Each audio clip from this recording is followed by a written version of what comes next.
You're listening to In Response, a legacy podcast. A show where three handsome guys talk about their favorite Magic the Gathering format, Legacy. This show is brought to you by queerness@anycost.com and austrian-legacy.com. You can support the show at patreon.com/response_legacy. And now, lean back and enjoy.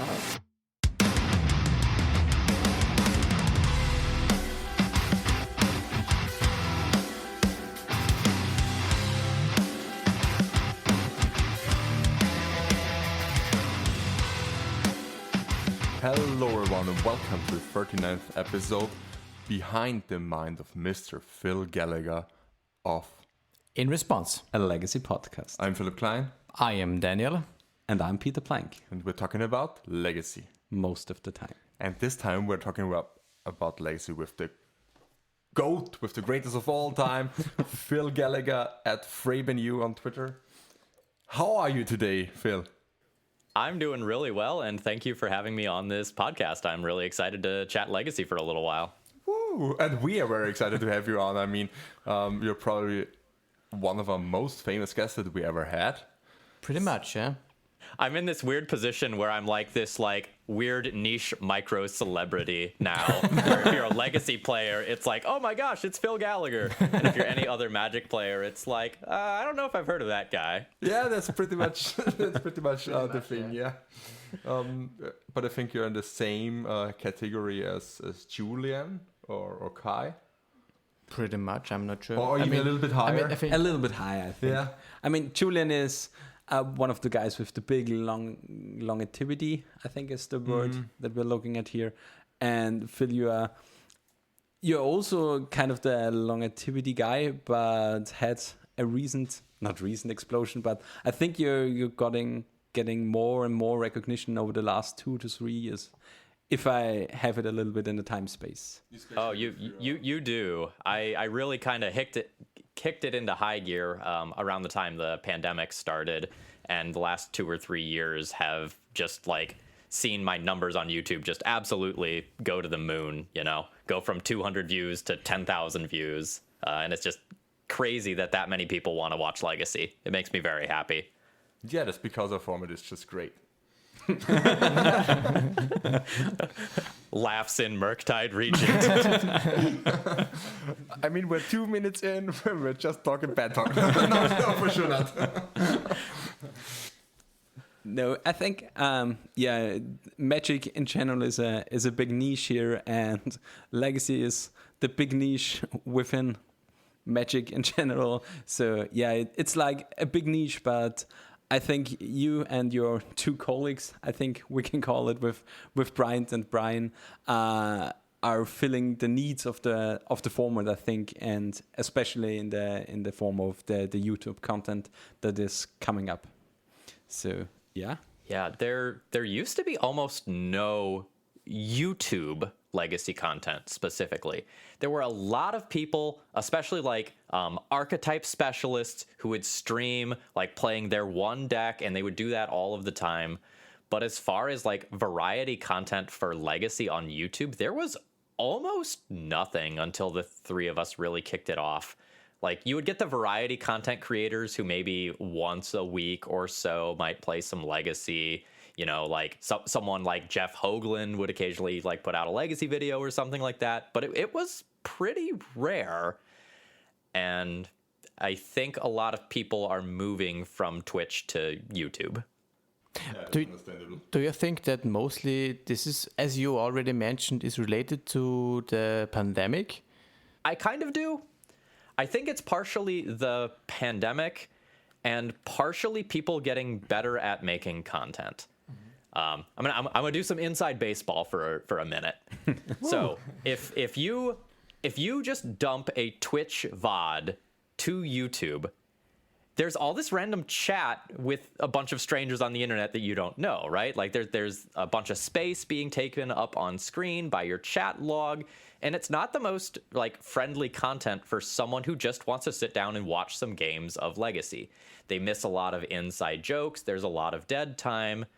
And now people are realizing oh my gosh, if I edit my videos, more people will watch them and they're more fun to watch. This is crazy.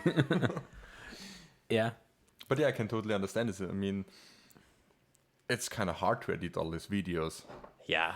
I used to consume like so much legacy content, and because so much of it was just on Twitch, like I would be watching that stuff while playing my own games, or watching that stuff while sleeving cards, building decks, whatever. And now the stuff that's made for YouTube is more engaging and moves faster, and it's like, oh, I can actually just like do this as the one thing that I'm doing. Yeah. Yeah. A small inside question, because I think you previously mentioned it, or one of you three, I think you're using kind of a software that puts out the parts where you don't talk or something like that. At least Brian uses it, because within the combo sometimes he just stops talking so that the whole clicking is deleted, I think. Yeah. Yes, it helps a lot. There's some legacy decks, and I'm going to pick on Bomberman for a minute, that just take a long time to win. And you might literally spend 3 to 5 minutes clicking through a combo if you are playing something like Bomberman or a Displacer Kitten combo deck, or older builds of Alurin were kind of like that too. And it's just like really bad for the viewer. So for you to just demonstrate your loop once and then go, okay, I'm going to cut to when I get my opponent to concede, then it's like, oh, okay. Like you make the video much better for the people watching it. Sounds great. I think maybe we should also change from Twitch to YouTube, but I'm not so sure if it works for pay-per-play. I think pay-per-play can work, but you have to use it differently if you have an Twitch stream or you record it for YouTube. Yeah, that's true. So. I think the thing that matters the most for good paper videos is good commentary. Like when you think back to the glory days of the SCG tour, like everyone probably remembers like various rants or highlights from people like Patrick Sullivan or Cedric or something like that, and like the color commentary those people are doing while all of the shuffling happens, like that keeps it entertaining and engaging. And like as long as you have good commentators, you don't really feel the dead time as much in Paper Magic. Yeah. So for Twitch, you mean? Mm-hmm. Also for YouTube, I think if it's consuming, you need to have like a healthy relationship between the two casters. There has to be some harmony, so that even though they're talking about something that is completely something, it has to be entertaining. Yeah, that's true. But yeah, I think we got a short introduction. So yeah, we have a few topics written down. And so we want to hear something from behind the G. So tell us a little bit about you, Phil. Where are you from?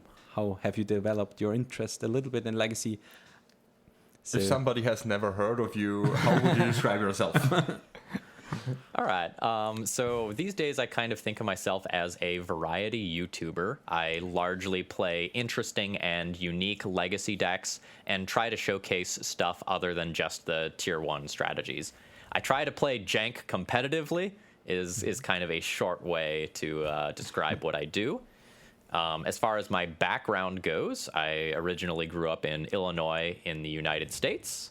I did my undergrad in Iowa. I got my graduate degree in Maryland, taught in Virginia for about 8 years, and then moved to North Carolina, and I'm now teaching near Charlotte. So I have bounced around a whole lot within the United States, probably a lot more than the average American. It sounds very exhausting. Yeah, but as far as the content goes, I kind of got a reputation as being like, air quotes, the death and taxes guy. But these days I don't really play very much D&T. It's a lot more, Pox, Painter, a lot of Ancient Tomb decks, a lot of janky, questionable combos that are stapled together by Urza's Saga. But I have a lot of... Looking at you, Peter. Good card is good. Yeah. the questionable blue decks get held together by Brainstorm and Ponder and Preordain, and the questionable non-blue decks have Ancient Tomb to fix their problems. Yeah. Now I know what I'm always doing wrong. You're playing neither. Yeah, That's true. Yeah, that's true. That's true. So, another question that was very dearly to our heart to ask you, which is something that is in typically Austrian job interview convention like that. What for you in perspective to your content, your strengths and weaknesses, which is something, and I think a really interesting topic to talk about, which is not one of the usual questions, I think. No, and I think that's a great question. So I think my biggest strength as a content creator is that I explain myself clearly, and I explain why I'm doing the things that I'm doing clearly so that people can learn. I am a teacher by trade. I have a lot of background in like learning how to teach. The technical word is pedagogy. And I know how to say things and do things so that I communicate very clearly. And a lot of people who are new to Legacy, who maybe don't understand all of the interactions, really appreciate that. And that makes my my content very accessible to them. Yeah, I think I can relate to this. Yeah, it's especially if you watch your videos, something that I really enjoy. And it's not only you, I will put you into a bond again with your two colleagues, because you'll three do this.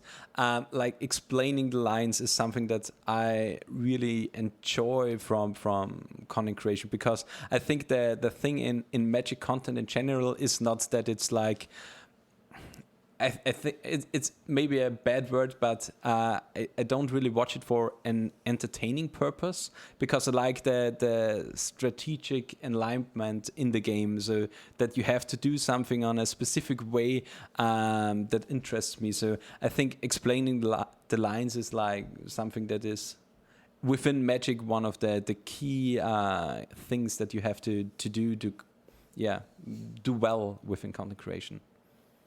Yeah, one of the best pieces of advice I ever got, I got at an SCG Open. It was the first Open that I cashed. I was playing Miracles. Joe Lissette was randomly behind me, Miracles Master. He was watching one of my rounds. And afterwards, I was like, hey, I really like your content. Do you have any advice for me? And I had messed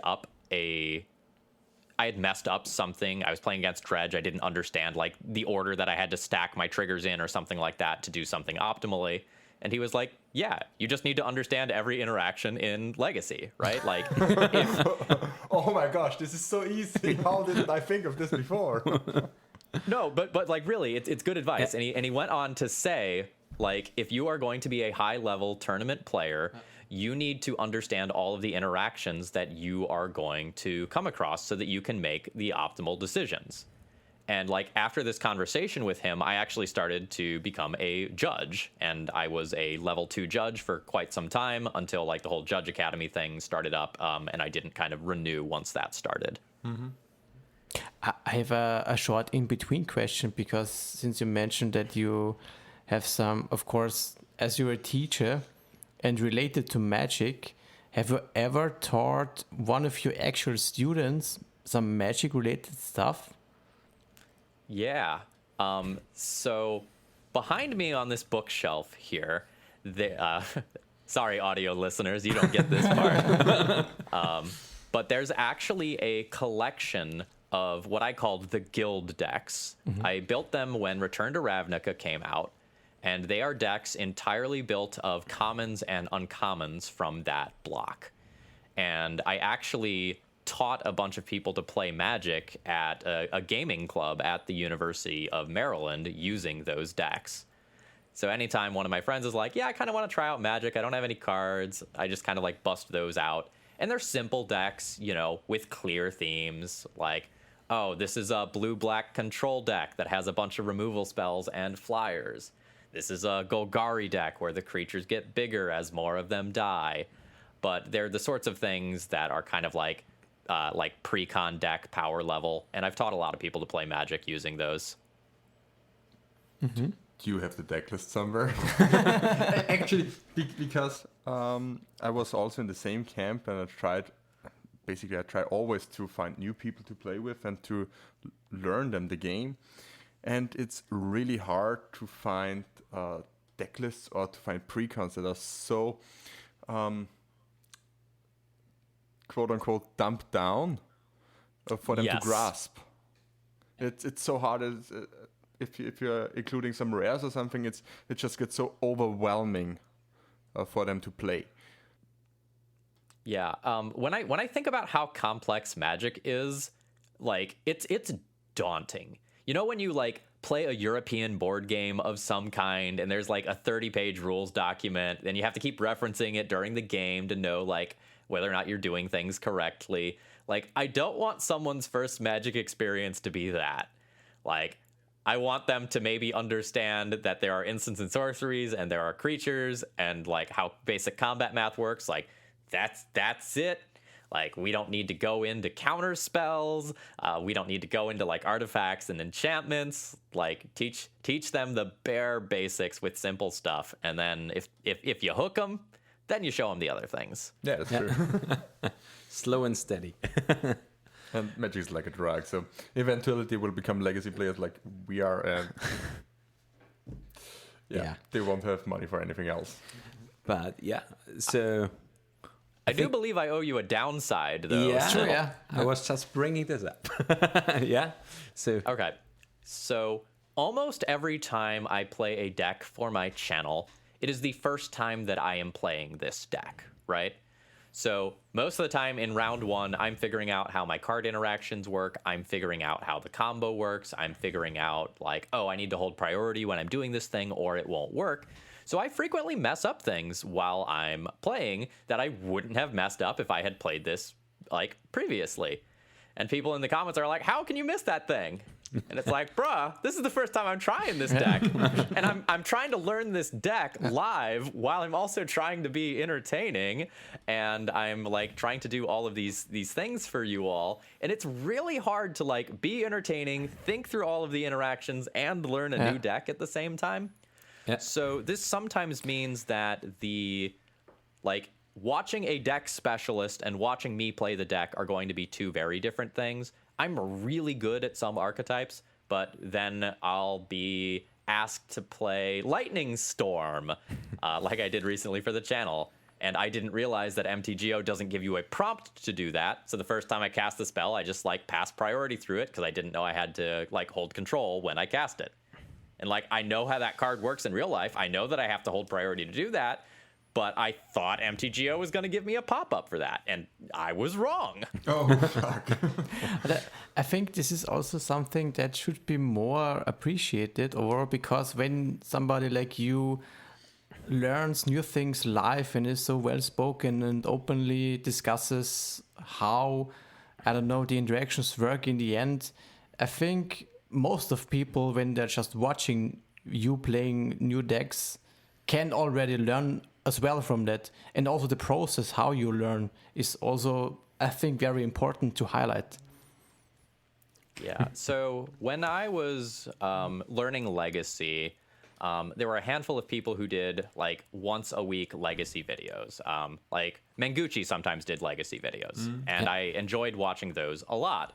And I would watch him play, and I'd be like, how on earth did he make that mistake? Like, he's this pro player. He's one of the best in the world. How is he missing this stuff?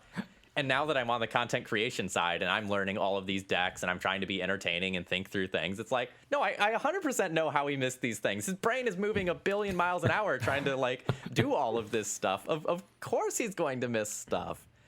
And it's, like, very different from, like, being the armchair quarterback, like, telling the player what they should be doing versus actually doing it. It's a very different experience. Yeah, that's true. That's what I always feed in paper. yeah, that's definitely understandable. I think is the right word, as we are not really into the content creation side of things, especially with him playing. I mean, we did some few things, but not really on the recording parts and uploading.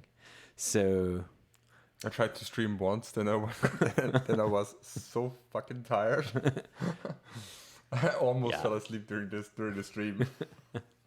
Yeah. No, it's totally a thing. If you're not used to like putting on the show, so to speak, for a prolonged period of time, like you will feel like you worked an 8-hour shift after streaming for 3 hours. Oh yeah, definitely. A lot of like new streamers will forget to drink water, and then they're just like their body is in bad shape by the end of their stream, or like they don't use the bathroom or stuff like that. And it sounds so stupid to say, but it's just like so true with people who are new to content creation. Yeah, that's so for sure so true. I mean, we commentated. We had a little league, a paper league, that we commentated on Twitch, and I think we had 4 streams or something, and they were so ridiculously hard for us to do that we said we have to switch in the next stream the seats for the commentators so that everybody gets a break. Yeah, when I was doing the Legacy Premier League a few years back, there was a very good reason why the commentators switched out every round or two. Like, you will not stay sharp if you just, like, stay on task the entire time like that. And with Legacy Premier League, I think we have a good transition to our next topic, which would be highlights and lowlights in your, I will put in the word career here, in your content creation career or in general for Magic Legacy. Yeah, as far as like long term, the Legacy Premier League was absolutely one of my favorite projects that I've been involved with. It was very fun, very high level play. Julian really put a lot of work into the back end stuff, commissioning all of that pixel art, which was absolutely amazing and fantastic. That was a great project to be a part of. But like for me personally, the last 2 years in particular have just been this like high point for me, because I'm feeling the success that I've spent years building up finally coming to fruition.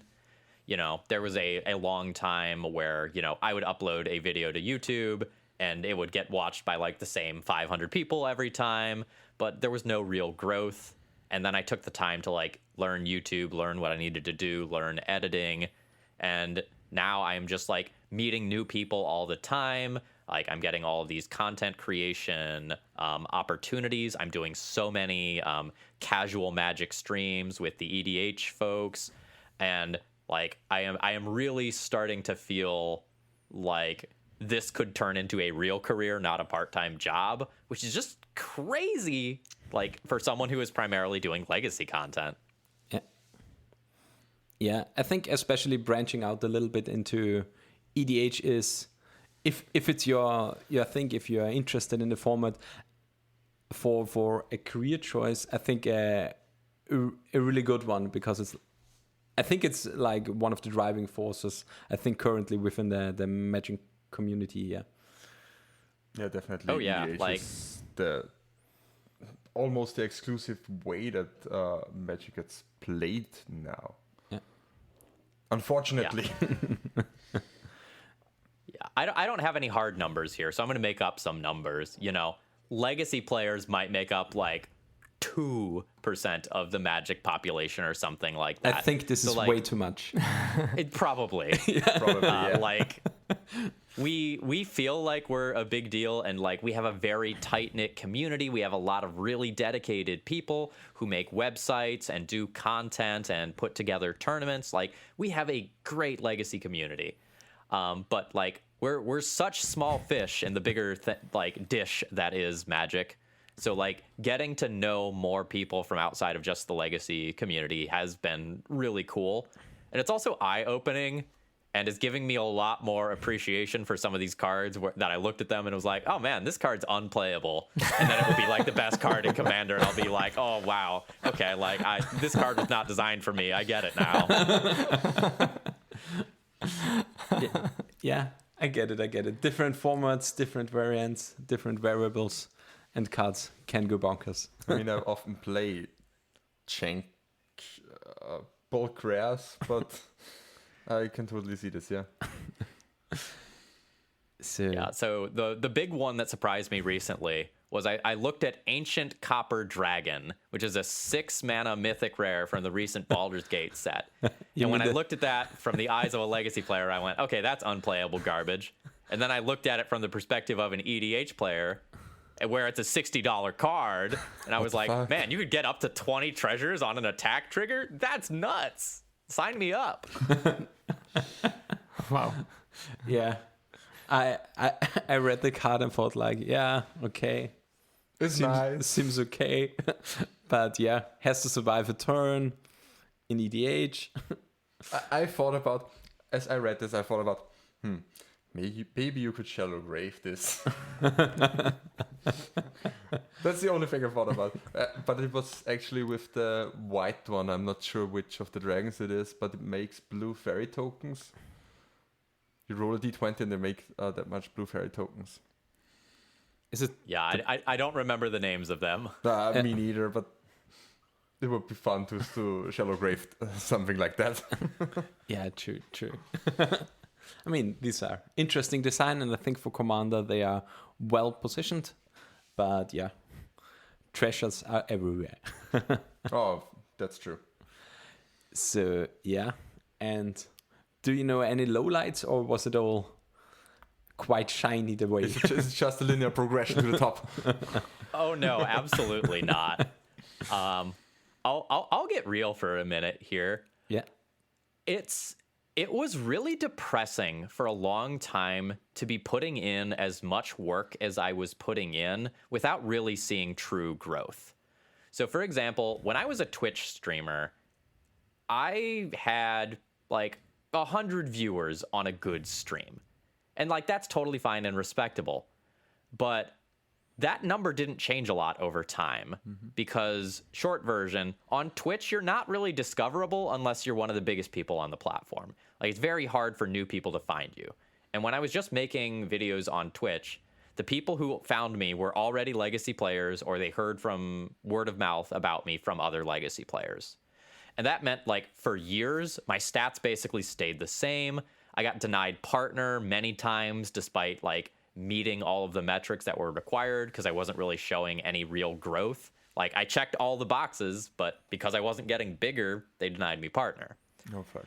And like that sucked. That was really depressing. And I wasn't making a lot of money like while doing all of that. So I would put, 15 or 20 hours of work in a week and just see nothing for it. And like later I switched to YouTube and everything basically got better in an instant. But like there was a long time where I was like, man, I should really just quit doing this content creation thing. I'm spending so much time doing it. It's so stressful. Like sometimes I don't hang out with my friends so that I can make content and keep my schedule. It obviously is working out for me now, but like content creation isn't always this like happy-go-lucky thing. Like there's a weird amount of like depression, self-doubt, imposter syndrome that goes with it. Even if you're one of the like, best at doing it in your respective format like I am. Yeah, that's definitely true. But you said basically everything changed when you switched to YouTube. So yes. you stopped doing live streams then, and you instantly switched to doing edited videos, or am I wrong here? Yeah. So for maybe a year, I just dumped Twitch VODs to YouTube, and like similar situation, I saw no growth. But as soon as I started doing thumbnails and editing, like, not kidding, I doubled my views overnight. Like, doing the research, putting in that work, learning what I needed to learn, like, I doubled my video views. And then again, and again, and again, and again, and again. I've said this a couple of times in other places, but my podcast co-host, Brian Koval, had a video hit 10,000 views, which for Legacy was insane. And at the time, I think I was getting like 2,000 views on my video. And when that happened, I was like, holy crap, that's possible for Legacy? Like, okay, I'm going to try to do that. Like, I'm going to put in the work. Was this the Madness video his first? I don't remember which one was his first. The Madness video was one of mine. That was my first video that broke 10K. And then I did it again like 2 or 3 days later. How nice. That Modern Horizons 2 time period, like where all those new cards got printed that were just incredibly powerful in every single format, was just like this godsend for content creators where like everyone wanted to see Urza Saga in action for the first time. Everyone wanted to see this Madness deck. Everyone wanted to see modern Shardless Bug because like that was a thing now. And that was the time period where like my videos really caught on for the first time. And I've been kind of riding that wave ever since. Yeah. Sounds great. Sounds great. So for the next question, you said you're basically in the you're shooting for the stars now. So what are your goals? How do you see yourself at the end of 2022? So basically at the end of this year. And how do you see yourself in the next 5 years? In the next 6 months or so, I would like to try to become a more established member of the Magic community rather than just the Eternal community. That's kind of my short-term goal. And you'll notice there's no numbers attached to that, right? Yeah. It's just like, I would like to make progress on this thing. Because I think when you set goals that involve numbers, a lot of times that's outside of your control, right? Yeah. Like if I say I want every single one of my videos to have above 10,000 views, that's not something that I can control. I can't do that. And so I can put myself in this weird psychological situation where I feel bad because I set a goal that wasn't realistic and that was outside of my control. Whereas if I say I want to become a more functioning member of the Magic community, like I can put myself out there. I can do these guest spots. I can talk to more people. I can do guest appearances, invite people on my channel. Like I can actively work towards that. Yeah. And like I can be happy with that goal without there being numbers associated with it. So that's my short term. Mm-hmm. As far as long term, yeah. Setting reasonable goals is really important. And taking it back to like tournament success. There's a lot of people when they're starting like the grind and they're starting to try to get their top 8s or whatever that, you know, say things like, you know, I don't feel like I'm successful if I don't top 16 this tournament this weekend, right? And like you're setting a goal that's unrealistic because in your 400 person tournament, you know, only 16 of you can top 16, right? And like there's luck and variance and matchups that are totally outside of your control. So you want to set long-term goals that are realistic and that are achievable. And, you know, you can say, I'd like to top 8 5 events before the end of the year. And that's much more realistic than saying, like, I want to top 8 the GP that's this weekend. You know, you're going to have a bad time if that's your expectation. Yeah.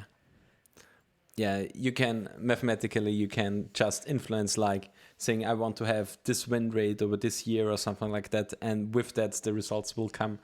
And every other case, it's, like, nearly impossible within Magic. If it's chess, it's another thing. But within Magic, you can't really influence. So, yeah, sometimes you have to put the bullet, bad matchups, 2 times in a row, and the tournament is over. Or you play against the only guy in the room that has 6 graveyard hate pieces in the sideboard. And yeah. Yeah. Well. My podcast co-host Bryant Cook just won a tournament this weekend. Yeah, he won one of the SCGs. Yeah. And he said, I'm very thankful someone else beat the Doomsday player because I can't win that matchup. Right? Like, if someone else's matchup goes a different way, like, you might not be winning this tournament, right? Like, you have to accept a lot of things are outside of your control when it comes to Magic results. Yeah. Oh, yeah, that's true. And so he got Blue Red Delve in the semis and in the finals, and it's a good matchup, and he won. But yeah. Yeah, congrats to Bryant here. Definitely. Have to look into the finals because he uploaded it. Yeah. So we basically, I mean, you have showed me this half an hour prior to our recording, so I had no idea that SCG Circus has taken place. So yeah. Definitely. As far as 5 years from now goes, I'm eyeing becoming a full-time content creator and like exiting teaching. I don't know that it's going to happen, but it's it's on the table now in a way that it was never on the table before this year. I normally work a summer job. I normally teach a spoken Latin course over the summer. And this year I didn't do that so that I could focus on my content and see kind of what it was like if I focused on the stuff full time. And let me tell you, there's a reason why I have 8 guest appearances scheduled this week. It's because I have the time to do it. Oh yeah. And I'm starting to think about it. It's realistic. I don't know that I'm going that direction for sure, but it's a long-term goal now, I think. Yeah, it also depends if you are having, I hate to say it, but if you're having fun while doing this, I mean, that's probably one of the biggest reasons to do it. Yeah. Besides money, for sure. Yeah, there's definitely like psychology stuff there where like what I'm doing right now is a hobby and it is fun for me. Like, does that change when I am playing Magic 40 to 60 hours a week full time? You know, is it no longer the hobby and it's just the job? You know, I think I would still enjoy it because I'm enjoying my work right now. You know, would I enjoy doing that for 10 years straight or longer? You know, who knows? Would I end up moving to a different game? Would I end up, you know, doing more than just Magic? There's a lot of questions there before I would pull the trigger on something like that.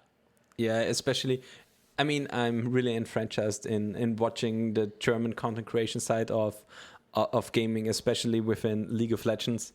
So a lot of the guys that started off with being like content creators within League of Legends, a lot of them pulled the trigger within like between 2 and 5 years or something like that they move to complete variety.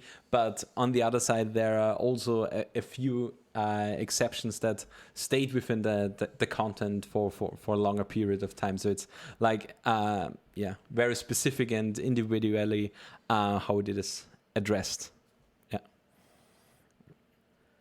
Yeah, and I've tried some variety content a couple of times. I did a few Slay the Spire videos. I did a few videos for this strategy game called Monster Train. And let me tell you, those were analytics disasters. Okay. Those were like 30 view videos. Like, they were bad.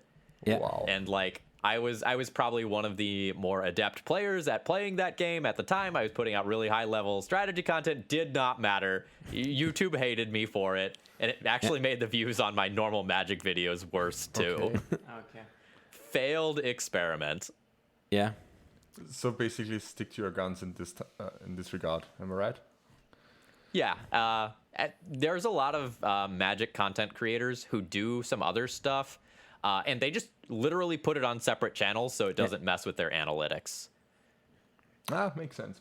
Makes sense, I can see this, That's the reason that a lot of the big content creators have like 2 to 5 or something like channels that they put the content on different accounts. So moving to full content creation, but I think we just pull the trigger and go a little bit back in time to talk about. We label this as the new era of the Thraben University, which was basically the cut-in where you said, I don't really want to work with D&T anymore if I have it in my mind, and you wanted to start with like playing, I like community decklists or decklists that come from the community or branching out in very different decks at first glance. Decks, Yeah. So I have to give a huge shout out to my sponsor, Card Hoarder, here, because they are the ones who has absolutely enabled all of the shenanigans on my channel. I reached out to Card Hoarder when I was streaming, and I basically said, like, hey, I am interested in becoming affiliated with you. Can you give me a free loan account so that I can go and play all of these cool decks for people? And this was before the loan accounts were really an established thing. Like, it was not available to the public. It was only available to streamers. And they said, like, yeah, we're absolutely interested in sponsoring your content. And on Magic Online at that time, I only owned Death and Taxes and Red Prison. So those were the only two things I could stream. And then Card Hoarder opened the door for me to try things that were similar to those decks. So I could play Death and Taxes with splash builds. I could probably play something like a Stoneblade deck. And a little bit later, they increased my loan account again so that I could play just about anything. And once I had access to that, I actually kind of followed Jeff Hoagland's content model, because he does a lot of like donation decklist stuff, or at least he did back when I watched his content. And like, I started to monetize my channel, because let me tell you, I think per month I was probably getting sub $100 from Twitch. Like it was not a lot of money. And in order for me to like justify the amount of time I was spending and help me get some of the costs back from hosting my website and everything like that, that started that process. And once I became a little more popular and I really started doing the YouTube stuff, it went from, yeah, maybe once a week I'll get a donation deck list, to every single video I do on my channel is funded by someone. And your content creators need the support. Just by the way, the ad revenue does not take them to the moon. You know, your content creator is going to get less than a penny from you watching their video at the end of the day. Like, so like the support that you give people on Patreon, or the thing that lets you buy someone a coffee, or by subscribing to them or whatever, like that support goes a very long way towards actually supporting these artists and content creators that you like. The business is really harsh. It's mostly on the advertisement, or on the sponsoring the video, on the Patreons and stuff like that will fund a content creator in these times. Yeah. How is So the here's- payout on YouTube?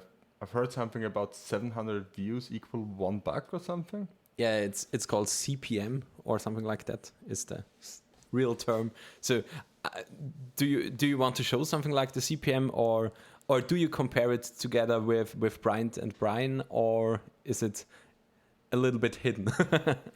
No, we have pretty open discussions about like how much we make. So I'm comfortable saying this. So I will probably earn about $1,800 on YouTube this month. Okay, yeah, that sounds reasonable. That's a pretty good amount of good. money, right? Yeah. And then when you start thinking about how many videos I'm putting out, all of a sudden it's going to sound a lot less good, okay? So Even there's 1,800 doesn't sound. So 1,800 divided by the 31 videos that I am going to make this month is $58 per video. Okay? And now each one of those videos takes me about 3 hours to record, like average league with a janky deck list, 2 to 3 hours. And then there's the editing time and making the thumbnails and all that stuff that goes with it, right? So like, while that number sounds like, oh man, that's sweet, that's so much money, when you start breaking it down to an hourly rate, if I was not also like getting sponsorship and these like donation deck lists and stuff, like I would be making under minimum wage, Yeah, that's what I probably, wanted to say. It's even minimum with wage. making that amount.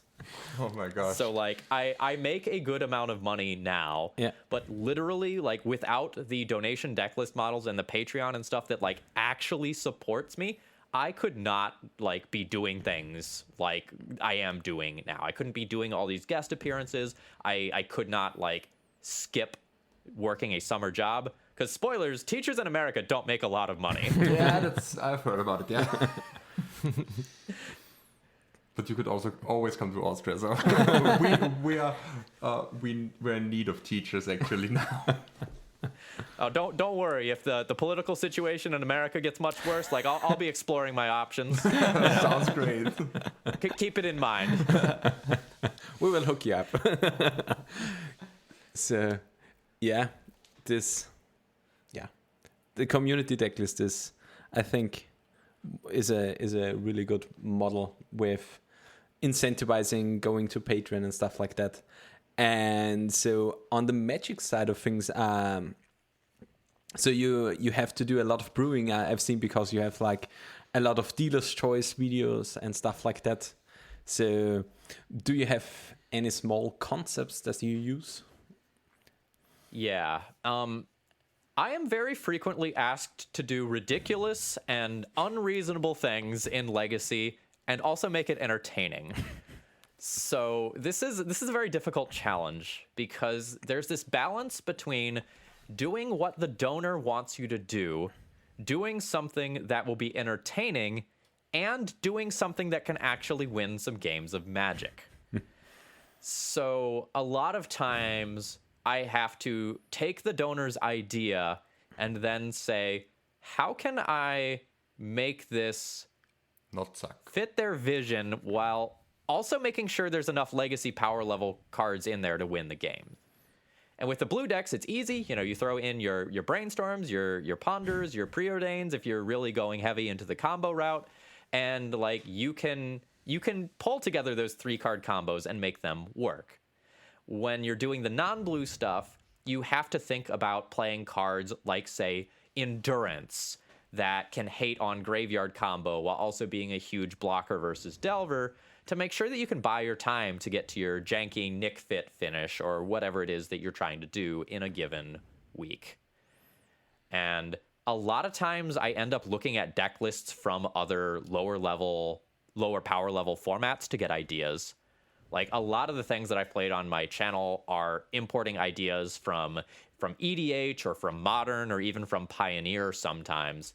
And I will oftentimes end up like looking at an SCG top 8 result from like 2015 from the last time one of these cards was played. And it's like, okay, this has some good ideas. What cards were printed in the last 10 years that I can slot into this to make this more viable?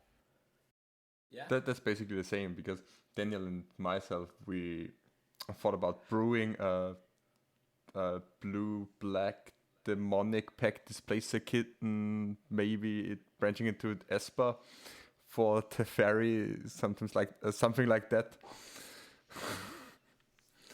Yeah, a lot of times when you try to brew a deck list, the donor will say like, okay, here's 12 cards that need to be in the deck.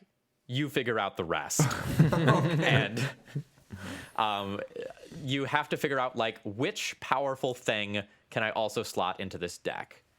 This is something that I used to say a lot. Legacy is a format where you can do whatever you want so long as it's powerful.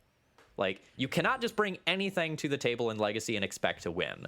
But if you are playing with Legacy power level cards, you can probably have a decent shot at going 3-2 in a league, even if you're doing something that's pretty questionable, right? Like, even cards that are a little out of tier 1, like, say, Dark Confidant or something like that, like, those cards are still really powerful. They will still take over games if you let them. And even if they're not the best thing you can be doing in Legacy, like, if you're doing something degenerate of some kind, like, you could probably win some games. At least Phil and I are also brewers on our side. So. Yeah, Daniel's more of the net deck of us. So, yeah. Well, I'll try to make like you said, I like to bring this brews when Phil and Peter talk to me about brews, to bring them back to the power level of Legacy side of things a lot of times. Basically, what your advice is always the same. So, splash blue and play Brainstorm. So yeah, but with basically you said like you have the two cores of like slotting Ancient Tomb or Urza Saga into a non-blue deck, or the Brainstorm Ponder Preordain or Brainstorm Ponder Force of Will package into a blue deck. So you have to kind of adjust to styles. So how do you do like adjusting to every day a different deck basically? So I'm going to use a fancy magic word here, and I'm going to define it first. So for the folks at home, heuristics are these like general play patterns, these general rules of thumb that you are used to working with. And a lot of times it'll be something like play your fetch land before you play your brainstorm, so you can shuffle away the cards afterwards, and then your brainstorm's better, right? Or it might be something like, oh, if you have your Aether Vial and your Mother of Runes on turn 1, you usually play the Aether Vial on turn 1 so that you can put Mother of Runes in without spending mana next turn. And when you play the same deck day after day, you learn more of these heuristics, and you just kind of get a lot of accumulated experience that makes you know what to do in a lot of scenarios, and you can rely on these mental internal rules that you have. When you are playing a new deck every day, you don't get to rely on a lot of those heuristics anymore. And so a lot of times you are thinking through everything rather than just like, oh yeah, I know how turns 1 through 3 of this matchup go every time. I know my exact sequencing. I know which hate bear I'm supposed to play first. You spend a lot more time actively thinking about your decisions, and you have to lean on the information you know about your opponent's deck instead of the information that you know about your own deck a lot of the times. So for example, if I am playing Dinosaur Stompy against Delver, right? Like, I might not know what exactly Dinosaur Stompy is going to do, but I know exactly what Blue-Red Delver is going to do. So I will try to lean on the information I know about my opponent's play patterns so that I don't embarrass myself with my own actions. Okay, yeah. Makes sense. I should totally use this. Yeah, it seems like a great idea, especially with as much insights as you have in the format in general, that you have like a bigger picture to address as the new painting that you got, basically. So, yeah, seems an interesting concept to play. And yeah, I think we will go over to a few community questions before we finish this episode. Or do you want to say anything in particular? No, fire away. Let's do these questions. Well, I think we have this first question that says, how did Thraben U started? But I think we will leave this question up because I think, as you told us before, there will be much information about this in the upcoming Humans of Magic episode. Not upcoming when this one releases, but well, upcoming when it we will record. be live when the podcast, so people should already have listened to it. So I think the first question is more interesting, but maybe Phil, just tell us if you already told us or will tell us in the Humans of Magic episode, but listeners wanted to know how the Eternal Glory started. The podcast, especially with the podcast, you joining in. As I think you are not the original trio, if I remember correctly. That is correct. We are not. So Bryant Cook is the only one of the original 3 still around. So I'll talk about kind of the second coming of the podcast, and it's actually kind of funny.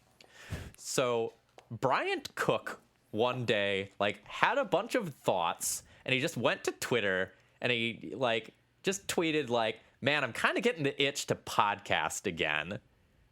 And I responded hey, if you're serious about that, I would be interested in that too.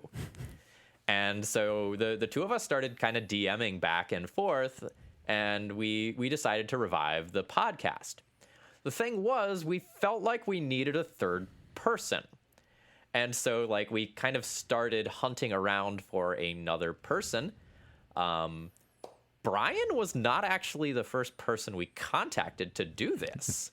And this is something I don't know that I've ever talked about in public. We actually originally approached Eddie Zamora, who is the humans guy. Yeah. Just tons of 5-0s with humans, absolute archetype master. And we were in initial talks with Eddie to be our third person. And then we realized that he has a lot of life commitments outside of Magic, and he just physically didn't have the time to do it. And so we went back to the drawing board, and Bryant and I kind of tangentially knew Brian. I had reached out to Brian previously because he did really well. I think he won an invitational with Modern Death and Taxes, and I was super interested in talking to him about that. And so we reached out to Brian, and that's actually how the second coming of the podcast came about.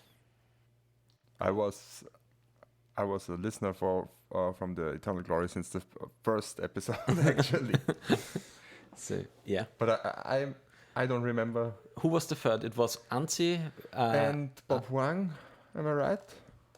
And Wilson Hunter was involved in the podcast as well. Anurag got really caught up in this streaming gimmick he was doing for Twitch. He was trying to do this 365 days of streaming, and I imagine it was really difficult trying to keep up with a podcast while going and trying to do that ridiculous goal. Yeah. And I know he did his own podcast for a little while. I'm not sure if that is back or not. I think they had an episode about 2 months ago Yeah. or something like that. Yeah, the ELO punters stuff is very good when it happens, but it's just been inconsistent. Yeah, it's too and part of that infrequently. is due to the podcast hosts, and part of that is just kind of due to like Legacy has been through some rough spots. That's true. That's true. That's true, yeah. And it's kind of hard to always talk about the same things like Blue Red Delver and bannings and yeah. we don't want to beat the dead horse here. So Yep. yeah. About our next question, are you still playing in paper, or are you mostly an MTGO grinder or player Content creator here, content creator? So I recently bought a bunch of paper cards. I bought most of a Zonksha EDH deck. So in terms of being a paper player, yes, I am doing a lot of paper webcam Magic. But as far as actually going to competitive events, I haven't done that a lot. I am the sort of competitive player where I'm better than most of the people in the room when I have the time to do my homework. Like, the reason I was such a good Death and Taxes player is because I knew every matchup inside and out. I knew exactly my approach. I knew exactly what cards I would sideboard in. I knew exactly what my opponents would have. I knew everything. And that's because, I was playing hundreds of games with Death and Taxes. And now I maybe play Death and Taxes once every other month or something like that. I don't have the reps in that I need to be as good as I want to be with Death and Taxes, as good as I know I can be. And so accordingly, I don't have a lot of motivation to go to paper events because I know, like, I will certainly be an above average player in the room, but will I be, top 1% in the room expecting to win the tournament walking in with how infrequently I'm playing competitively? Probably not. And for our next question is, how relevant is the source forum? Is it Oh still? boy. I mean, it's up there, but Is it still relevant? Was in specific question. So No, I don't think it is. I have beloved memories from the source. That is where I started my air quotes content creation. Like, I did so many posts on the Death and Taxes threads within the source, but almost all of the MTG discourse these days has moved to places like Discord, and that has become the place to go for a lot of the archetype specific thoughts, which is good in some ways because you'll get much faster response times, but is bad in a lot of ways because a lot of good things that are said on discourse just get absolutely buried in new conversation. So it's so hard to go back and find something smart that someone said on Discord, that is especially when there's so many different channels to search through, even if you're in the right channel. It's true. I was playing Dredge last Friday in our FNM, and I was searching for Orem 67's general sideboard guide back from 2018, and I simply couldn't find it anymore. It was just, that's really the problem here. It gets buried in Discord. It was just a PDF that he had, and was so on point. It was so great because he laid out the matchups. yeah, And he had some general thoughts why you're boarding this card and not that one and something like that, and what's your goal in this matchup. And yeah, you simply couldn't find it anymore on Discord. If there would be something relevant like the source, then you would easily find it. But yeah. happens. So with a really good question, we're gonna end this one. So what is your level 1 advice that you give to players? This is a good one. It's okay to lose. So I think a lot of people, when they get started in Magic, they want to win, right? That's one of their goals. That's the thing they came here to do, is win games. But when you start a new format, especially one as difficult and intricate as, say, Legacy or Vintage, you're going to lose a lot, and that's okay. But you should treat every match as a learning experience. that's the thing that I recommend, right? Like, if you want to get better, ask questions. You know, you sign that match slip and then you go like, hey, what could I have done better? Where did I mess up? Were there any decisions you think I did wrong? Have people watch your games. Like, get on Skype or Discord or Google Meets, Zoom, whatever. Play some Magic Online games with a bunch of people watching you. Talk through your lines. Actively try to get better and improve rather than just play more games. Because, like, Magic is a skill that you can build up. If you're just, like, playing games and that's the only way that you're trying to improve, like, you're going to plateau. It's only by working with people who are better than you, playing against opponents who are better than you, talking with people who view things differently, that you're truly going to grow as a player, right?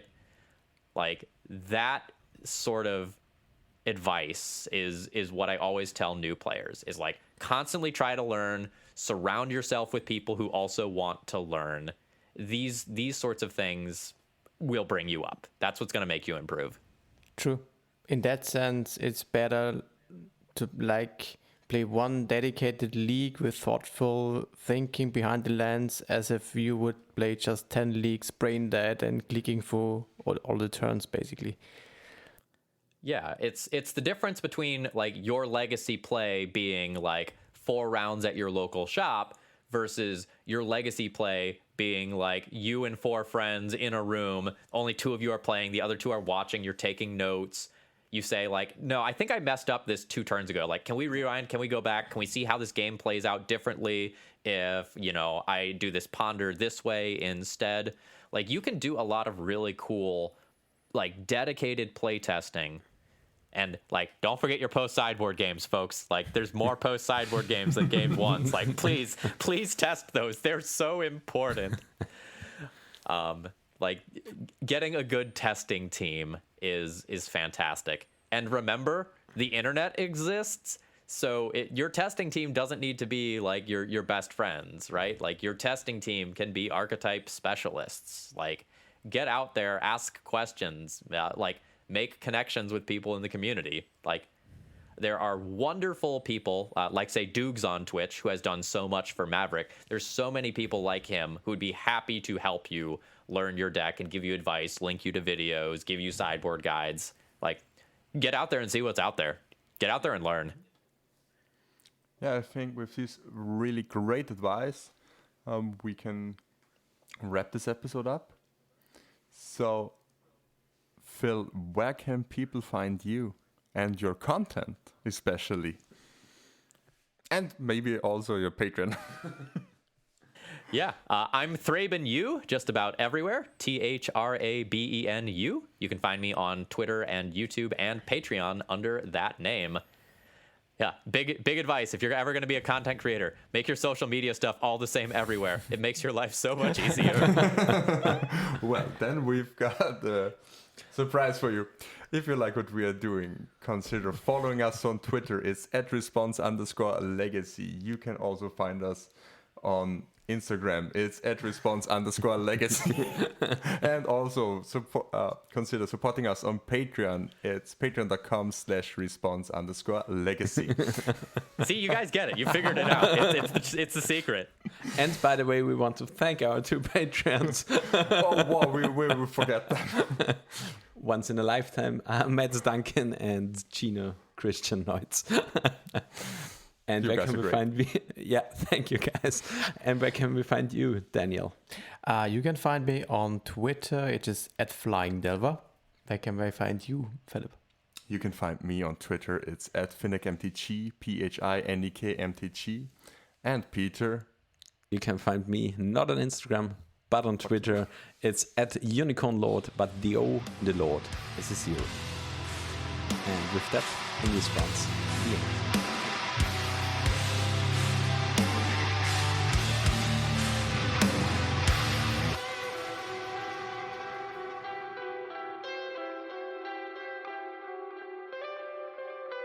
This was In Response, a Legacy podcast.